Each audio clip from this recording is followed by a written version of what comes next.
I guess, when we started talking, we said from good to great. And that was one kind of concept. And I was thinking that good is basically an enemy of the best. It's very difficult to get from good to great. You need few key elements. And obviously, the infrastructure, the process, the technology all plays a role. But one of the key elements is the people. And when I talk about people, definitely you need some distinctive characteristics how you get from the good to great. And if you are a service company, you want to transform into a product. You are a product company, you want to diversify. You are a development organization, you want to get to more research. They all would require certain kind of changes. Let me give some examples from our Samsung world, what we mean by this engineering achievements and as we are doing. There are various ways of doing things. One way is, go deep in the domain and build technologies. We can talk about display technologies of ours, and you can have a 4K display that you can see. You can think of when we were having the Galaxy phone, we also thought, why can't we do the cameras? And we did have camera, obviously, in our phones. But so we looked from a different angle, and we said here, we didn't have any connectivity in the cameras, whereas we have a full connectivity, but the resolutions of pictures are different. So we brought it into one paradigm to bring this whole thing and say, from no connectivity to lesser connectivity, and on the other extremes, you have a full connectivity. So we brought that.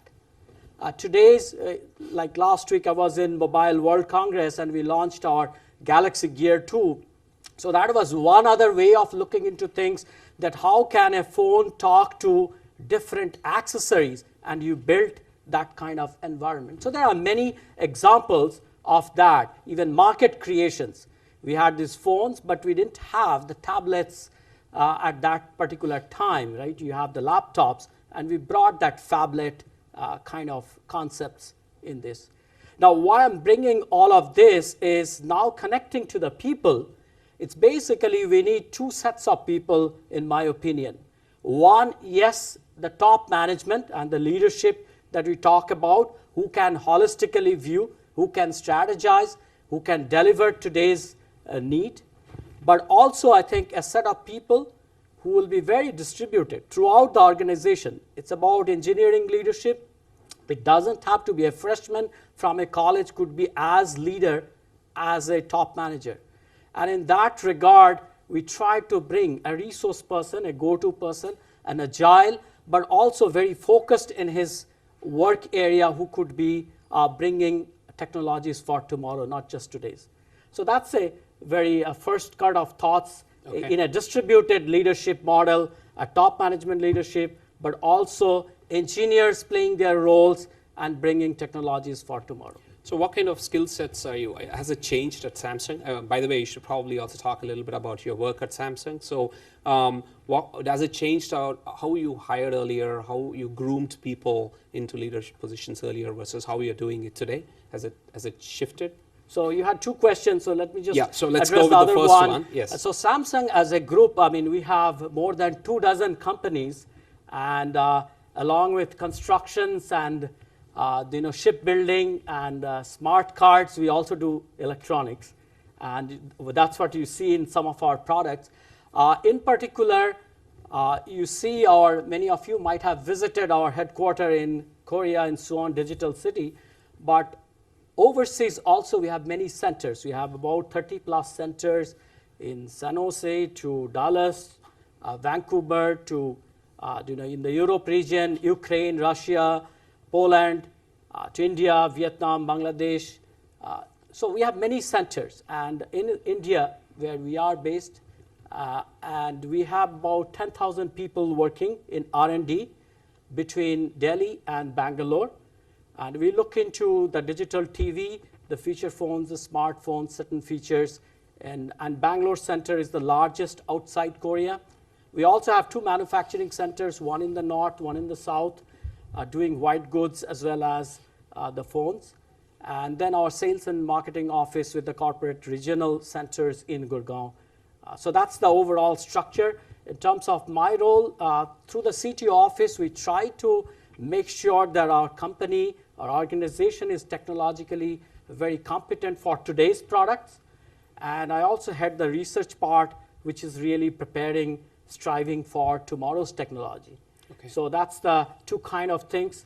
And just to quickly answer your question of what kind of people and leadership, we need people who are very focused. It's very, very important. The world is getting very cluttered. And you need, amidst all those diverse knowledge, you need people who can live present, who understands, and that 1 hour that he's spending really is meaning for that hour's productivity. So that's the kind of things. At the same time, what world demands and the in terms of agility, in terms of the quick responsiveness, the graspability, all those are really key. So that's interesting that you say that. On one side, you're saying very focused. I'm kind of interpreting it as specialized. On the other hand, we also see that people need to be multifunctional. They need to be able to empathize with the customers. They need to be able to sell things to their headquarters. All of this puts a lot of demand on the leadership style. So how are you looking for people with hands-on experience? Are you looking for people who can who's a lot more diverse and hands-off? Or where do you put I think the you balance? need all kinds of people. I mean, I think the important thing is there is the need for true leadership in organization level. There is a need for leadership at the program level. There's a need for leadership at the present, today's delivery level, because they are skilled. So what we need is a domain knowledge in 1 or 2 areas and a uniqueness of an individual for which he stands for which he is known, for which he is resource person. And then obviously the engineering skill set in terms of specialized, yes, but when I said focused, it's not just specialized, but also focused. What I mean by that is really you have one thing in mind at one particular time and you are working for that. Maybe next hour will be different, but for this hour, you need to stay really focused in that sense. And is the decision making, at what level is the decision making for such people? Are they empowered to focus on what they think is important versus are they being told what is important? Yeah, it is important. They are empowered, but there is the basic alignment that has to happen. And that understanding, I mean, we train people, we coach people to be able to come to that level that if this is my tomorrow's product, if you break it down, what are those elements? So you are empowered within your capacity and level within that module or within that concept, right? But if that alignment doesn't happen, then you might be great in what you build, but you don't know how to take it to the market. And we are an organizations, we are a company, right? We are not right. For the sake of education. So therefore, you need to add up those elements to be able to deliver the final product. Okay, so I'd like to invite other folks to chime in on it. Kim, what's your experience based on Cisco? Is that you talked about the alignment and the strategy part of it, and you were talking offline around the same aspect as to how do you let 1,000 flowers bloom and open up the box kind of stuff. So, and I'm sure you have some thoughts around what Dr. Alok has to say. But I introduced you as somebody who's working in Cisco in the Cloud Services division. But maybe you should start off with a introduction about yourself, and then give your take on this. Sure, and I thank everybody for attending today's session. So I've had an 11-year career in the U.S. Army. I was a tank commander at one point, and I was also dealing with operations. Spent some time in some startup companies in Europe, and then have been with Cisco for 18 years, starting off as a systems engineer in Germany. I was one of the first 200 systems engineer in Germany with Cisco, before Cisco brought me back to the States in 1999. But to the specific point, the uniqueness about the person, right? So I think what we're seeing here is we're seeing methodologies come up that we can leverage to do things like Agile. We hear a lot about that. But what we have to be is we have to be eyes wide open about the evolving landscape of our workforce. Today we see my 4-year-old grandchild, I'll give her an iPad and she can do more on it than I can. And if she got the right app, she could probably build an app with it. So the way in which we look at things is not necessarily categorizable from a university degree or a tool or an analytic tool to determine who can do what. I think it comes with the composition of what that person brings to the table, which has a large factor about their experience. Were they brought up with an iPad in their hand since 3 years old? Or did they have no idea of technology, having to use a pulse dial phone, calling your friends all the time? And the number's busy, so you have to dial it again and your finger hurts, right? So, but the point is that you have to look at the total person. And I think I read a book when I was getting out of the military to try to orient on the civilian side of life. And the book's title, I believe, was Tiger Rules. It talks about how you work with tigers. And if you want tigers to really roam the prairie and the fields to get what you want, you're going to have to create strategy. We call that the boundaries that you want them to operate in. But then you have to turn them loose and let them go create, because engineering is a creative process, number one. And somehow we lose some of that creative dialogue back and forth. It's not top down, but it's also bottoms up. So in the world of what we see today with continual integration and development, the potential of the people we work with today is greater sometimes than what we ask of them. But sometimes if we say, we need to do this, go ahead and do this and let me know what else we can do, then you're going to get a lot of input back in. So. Okay, I think that's the new world that we look in, but I'm still trying to figure out this tussle between, there is too much demand on engineering today because you want them to be superheroes, you want them to do all this back and forth thing. At the same time, Dr. Alok said you want them to focus. So I'm still not figured out in my head what is it that we want them to do. So, but I do know that this is exactly where we are going to. So one quick question for each of you, and then maybe you can take couple of sentences to answer that is, who or what is a leader? What's your definition of a leader? So Yeah. I'll take. Sure, certainly. I'll start with that. I think this has changed, right? As Okay. we're talking about engineering leadership. In the past it was a lot about top-down direction that came from the engineering leader. I think the leader today, maybe it's defining the boundaries you're talking about. You have to put a vision out there of what kind of ecosystem or space you're going to play in. But I think you have to, in HCL we talk a lot about inverted pyramid. You got to bring the engineers up and assemble these multidisciplined teams that are going to go out and create something interesting within those boundaries, right? So the leader isn't about giving top-down direction, and a great leader isn't somebody that, is great themselves. They aspire greatness out of others. So especially in today's quick moving, I think we're talking about speed to market and all this, you have to, as a leader, set a path out there, but don't be prescriptive in that path.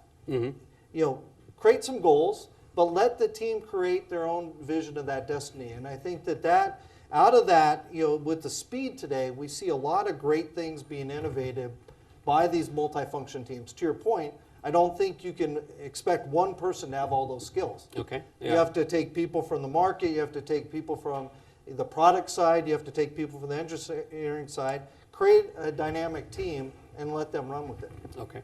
Well, do you see the distance between a leader as well as the individual members kind of collapsing in terms of absolutely. the fact? Yeah, I So think- what's your experience around that?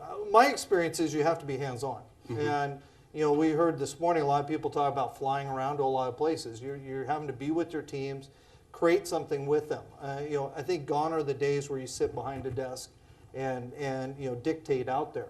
I think you've got to be in the field. You got to be with the customers. You got to be pulling your team together into some really unique situations, and then let them run with it. So you have to be very interactive, very iterative with them.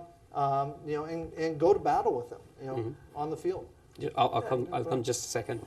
Glenn, this is a right opportunity for you to introduce yourself. Give us a little bit of a personal, Sure. side of you. So on the personal side, on the business side, I started in the engineering side as VP of engineering. Early days, Amazon as a startup, Tandem Computers, companies like that, and then went over to the services side and built several companies around development and testing from an outsourced perspective. So with HCL, I work within the high-tech space and engineering R&D. So really leading a lot of our strategy of how do we get fast to market? Some of these concepts of how do we help people, create these engineering experiences very rapidly. And it's changed. And our clients that I work with every day, are struggling with this world of how do I get this close? The time speeds to market have drastically decreased. My distance to my customer has decreased. So how do I play in that world? So Okay. where I Thank spend you. my day. Okay. So Hari, sorry I go ahead. stopped you earlier, but please do go ahead. Yes. So the word leadership brings two or three things in my head. One, it's a lot about listening. Okay. It's a lot about listening. It's a lot about partnership. And it's a lot about setting up an environment where your people can imagine possibilities, can innovate, can think of new ways to do things. And people think that leaders can do magic and can come up with new ways. It's not the leader that does it. The leader sets up an environment that enables the people, because there are a mass of people out there that are looking up to the leadership, and leaders enable their people to do those things. So that's something that at least comes to my mind, and perhaps German in the area of today's engineering, where it's about listening, it's about partnership, it's about enabling people to imagine and come up with new ways to do things. Excellent. And by way of your personal introduction, do you want to share some words around your past experience and about yourself? Yes, absolutely. First of all, the company Aerosint, just so everybody knows what it is. Aerosint is the leading product engineering services and software company for the connected world. So we make products come alive that connect people, connect devices, connect network elements, connect semiconductors, and so on and so forth. I'm Hari Haran, and I lead up the global business development effort for Aerosint. Aerosint, where engineering excellence is sourced. Okay, thank you very much. Dr. Alok, what's your definition of leadership? I think the leadership, definitely there are tons of qualities that you can list it, so I'm not going to do that. What's very important for me is the value creation. And very unique way, and it doesn't matter if somebody is building a product and that opens up a new market, great. If something is being converged and because of that engineering excellence, it's great. If it's a very deep down, a core technology that you want to see, how the camera could work in low light conditions, and you are the best in that, you are leader for that. So to me, what matters is that at the end of it, what you bring to the table. If I replace X by Y, Z, W, can they do the same thing? If they can't do, then there is something special about this person.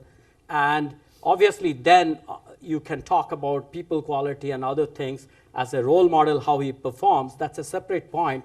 But engineering leadership, if I take that way, then I think he is there. And that's, to me, is important. Okay. What about you, Kim? From my perspective, I think engineering leadership is really geared around being observant to the workforce, finding out how I can extract the best out of the people that I work with, kind of to Harry's point on that. But it's also having a view on the future, right? It's not so much as being able to look at my current situation and say, wow, this is where I'm at and this is what it looked like before that, right? So having that revisionist perspective means we're always looking backwards. So I think the point is that when we come up with ideas, or we empower our teams to come up with ideas and they bring them back, we have to have the courage. So that's one attribute as a leader, is to have the courage to change the game. Have the ability to speak with your executives to say, you know what, we've been doing this for the past 4 years. It's not working for us. Maybe if we do this, or we have these 3 ideas, can I go pursue those? So I think a leader of tomorrow has to be able to empower the workforce of tomorrow.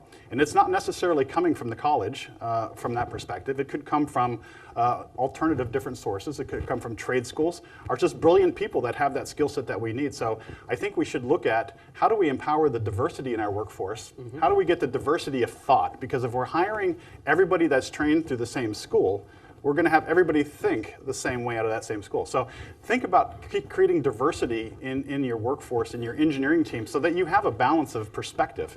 You don't want everybody saying the same thing. And that's one of the key attributes, I think, moving to the future is, how can we start talking to the 10-year-olds today about how they want to use technology tomorrow, right? How do we get that input into some of our processes? So when they come up, they have the voice and they can shape the engineering process of the future. Okay, thank you. So one of the things that all of you brought up is around understanding customers and markets, and both from a technology perspective as well as to be able to convince your stakeholders around that. So Glenn, I would like your views around how do you talked about, personally, you talked about the shrinking timelines as well as the fast, being able to deliver fast to the market and to the market requirement. Traditionally, in the waterfall method, the model was very different. Somebody sets the scopes, the requirement, passes on to engineering, and engineering's job is to purely deliver within that box. But I think what we are hearing here is that model is broken. And even in an agile, in many organizations, they just call it as modified agile. Primarily, they just have smaller teams, but operate within the waterfall, which obviously is a very broken system. So one of the things about leadership that you talked about is the closeness to the customer and understanding of the customer. So in your personal experience, how critical is that, and how can you develop this capability? I think it's super critical.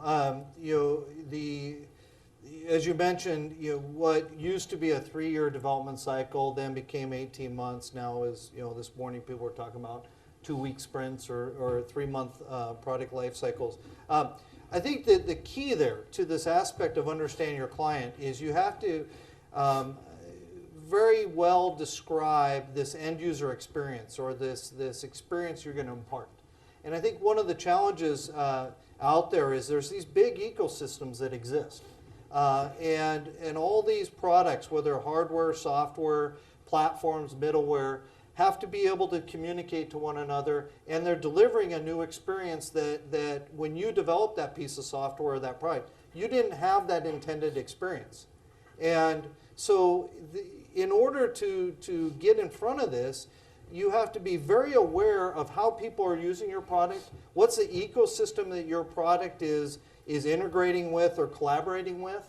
And we see many different examples of this, and it comes down to can you describe the experience? Can a team create a vision of how in that ecosystem your application is going to deliver value, and then be able to write code or develop a product to that. And so it's less about requirements documents and design documents and all that, and more about user scenarios and stories and whatnot. So when we talk about getting close to the customer, this means working not only with your product marketing team, your management team, but your marketing team, getting out in front of clients, working with probably people that are your competitors, and other people in that system. And we see many examples today.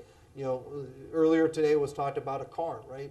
And we hear a lot of talk about how phones interface with cars, right? Who owns that problem? Neither company, the car manufacturer or the phone company, actually owns the experience. The end customer is the one that's creating that unique experience by bringing their phone into the car. So I think what we see in engineering leaders, great engineering leaders are very aware of this ecosystem they play in.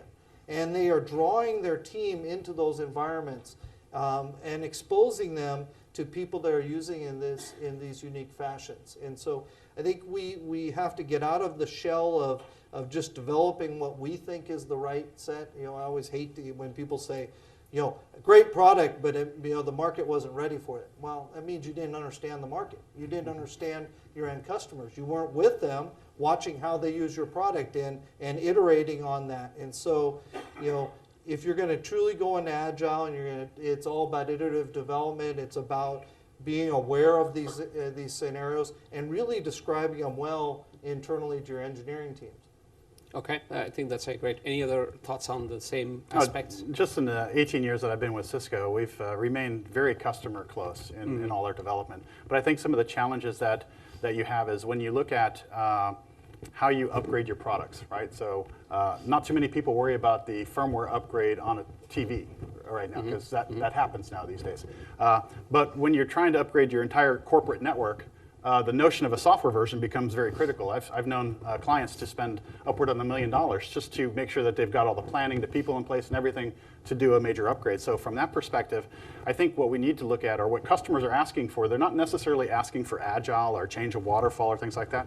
They're asking for things to work in a different manner than we're giving it to them. So we can use agile to get there, but let's not lose the fact that the point is what they're asking for is a different functionality, not a different methodology. They really don't care how we do it, as long as we're efficient in how we do it and it keeps the price down. But in the end result, the customer wants to be able to do an upgrade without having to worry about something blowing up.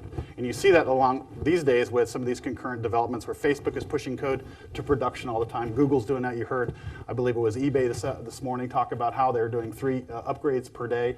So those are the things that I think the customers are asking for: more features, more usability, more quality in a very faster time period. Okay.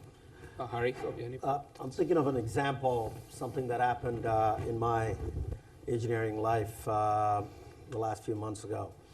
So very much to both of your points, this is end of the day about the end customer out there who's pulling and demanding the product, right? So working with an engineering leader, it's not just about developing the product and getting a good quality product. That's a given. If you're in business, you have to develop a good product. That's a given. But more importantly, can you be a partner to understand a couple of more problems of this engineering leader? One, can you get this product out even more ahead of time?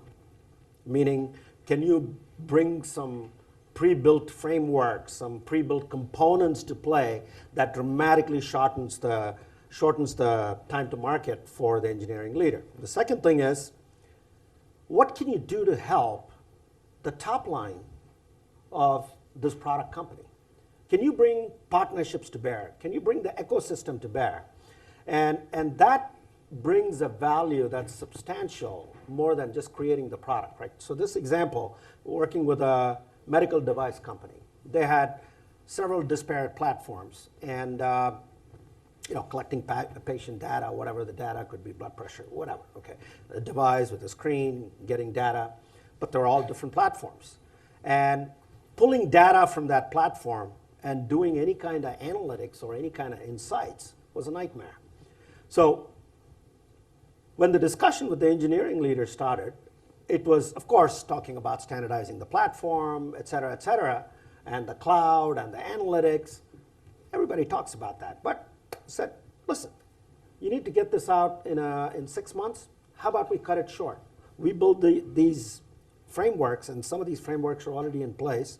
Some of the analytics frameworks, some of the data migration into the cloud, some of the porting for the Android so the standardization can be quicker. Good, let's bring these to the table so maybe the 6 months can be cut short to 4 months or 5 months or what have you. But more importantly now, let's talk about the top line.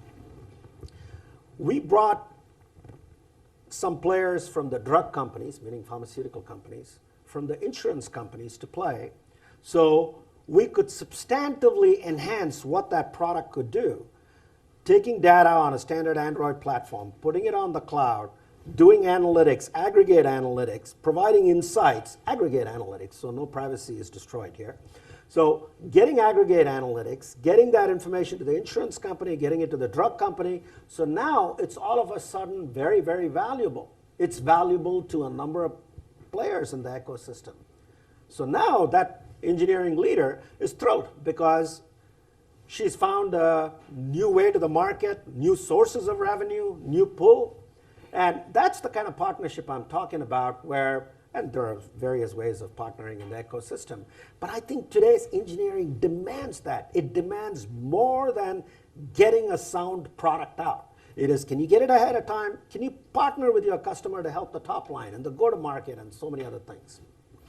I think the point about the partnership that you brought about, Hari, is very important because it's not second nature for an engineering leader, because any problem that gets thrown to engineering, the first response is, how fast can I build? How much do I need? How fast? How quick? What good quality product that I can build? So I'm glad you brought up the whole concept of there is another way of looking at solving this problem. So step back, look at what's the big picture, and then try to see what pieces can we bring together to bear.